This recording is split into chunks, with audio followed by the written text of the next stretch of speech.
DG Khan में उस्मान बुजदार दौर में की गई करप्शन बेनकाब हो गई है। पार्किंग बनाने के मामले में ठेकेदार को जायद कमीशन दिया गया 12.5% के बजाय 20% कमीशन की अदायगी की गई।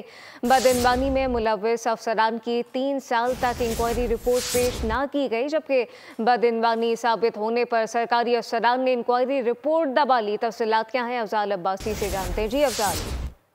जी बिल्कुल, साबिक वज़ीर-ए-आला पंजाब उस्मान बुजदार के जिला डीजी खान में पब्लिक पार्क बनाने का मामला है और पीएचए ने तोरसा में ठेकेदार को 12.5% कमीशन की बजाय 20% अदायगी साबित होने के बावजूद तहरीक इंसाफ के दौर में किसी सरकारी ऑफिसर के खिलाफ कार्रवाई नहीं की गई और बदइनवानी में मुलव्विस अफसरान की 3 साल तक इंक्वायरी रिपोर्ट भी पेश नहीं की गई। पीएचए में बदइनवानी साबित होने पर सरकारी अफसरान ने इंक्वायरी रिपोर्ट ही दबा ली, जबकि बदइनवानी की दिसंबर 2022 में इंक्वायरी करने की हदायत की गई थी, जबकि इंक्वायरी रिपोर्ट अप्रैल 2025 में मंजर आम पर लाई गई है। और अब पब्लिक अकाउंट्स कमेटी 1 ने सरकारी अफसरान के इंतहाई गैर जिम्मेदार रवैये को मजाक करार दिया है और पब्लिक अकाउंट्स कमेटी 1 ने मामले की मुकम्मल तहकीकात की हदायत की हैं, जबकि पब्लिक अकाउंट्स कमेटी 1 के रुकन सईद अकबर नुवानी का कहना है कि महकमे की तरफ से भिजवाए गए जवाब में इंक्वायरी रिपोर्ट का जिक्र ही गायब कर दिया गया है, जबकि पब्लिक अकाउंट्स कमेटी 1 के रुकन इफ्तिखार शातिर का कहना है कि सरकारी अफसरान हमारे साथ